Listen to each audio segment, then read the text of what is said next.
What about the solitary confinement people? Well, this is something that we are dealing with now.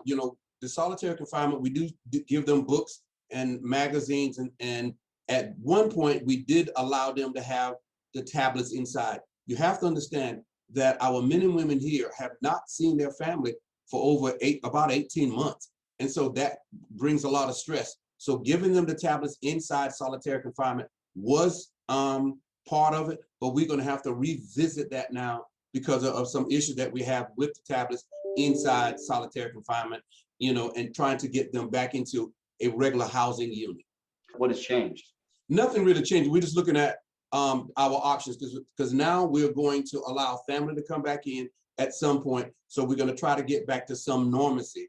When they're in this confinement, it is for a reason. They have committed a violation and everything, and we don't want to say punishment. It's a corrective action. So then if you have the same things that you have outside going into solitary confinement, what's the need of solitary confinement? But again, we're going to have to look at, what we do in solitary confinement and the correction active unit.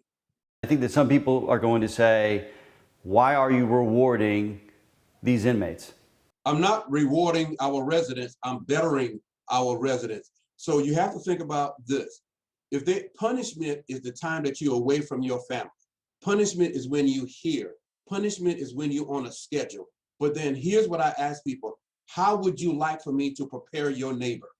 Because these men and women are coming back out at some point. So if you simply just want them to sit here, lift weights, do whatever they do, and getting to things that they shouldn't get into, then we release them back out into the public, they're not a better citizen. We simply saying, how can we make these men and women better to re-enter society? Rehabilitation is big. So it's not just giving them luxuries, but it's absolutely giving them tools that they never had. Imagine a 37-year-old man has never written, a memo. And so we're trying to help him better himself going back out into the community. So criticism is good, but you have to understand this. Look at it from the perspective. How do you want me to send these individuals back out into the community? Some people will say music and movies are a luxury. It is a privilege. A privilege for solitary confinement? Well, we're not saying they're having in solitary confinement. It's a privilege. It's a privilege if you get it here. It's a privilege to them. Isn't solitary confinement supposed to be punishment? Well, solitary confinement is punishment. Having your freedom taken away is punishment. They're being punished here by not being at home with their family. They are away from their family. They're on a schedule. They're confined to their cells. They're confined to have clothing. They're confined to meals. That is punishment. What about the music in the movies, though? So what would you suggest we do not have music? Why do we have music? Why do we have music? We have to talk about the mental and behavioral state of a person too. We're saying, are these people broken? Are these people have mental challenges?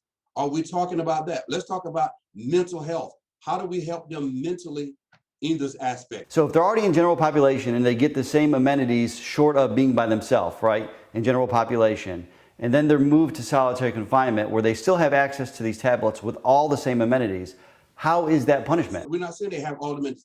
It is less to be interactive with people. You have less time out, less interaction. So then again, with the criticism, what should we do? Put this person who is not convicted, allegedly pre-trial confinement, haven't been to court, violated some of our rules and regulations here, they go to the DDU unit. All right. So now inside there, what would you like to see? Well, let me ask you, can they communicate with their family? We allow them to communicate with their family.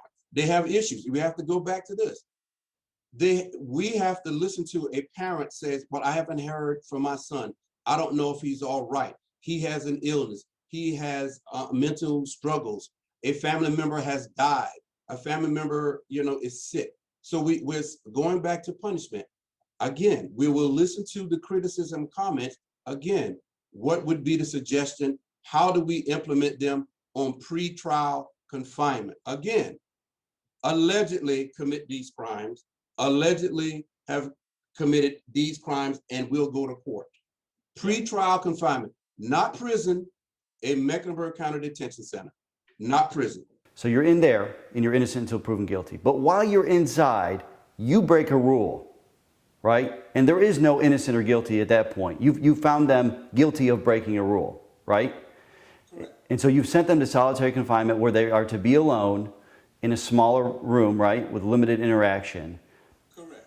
Yet they still get to use their tablet. And I think people are going to say, why are these people able to communicate with their family? Why can they listen to music? Why are they watching movies in solitary confinement? Well, we look at it from a behavioral aspect, So then we torture this person. So we're going to torture this person. This person is found innocent and he's back on the streets of Charlotte.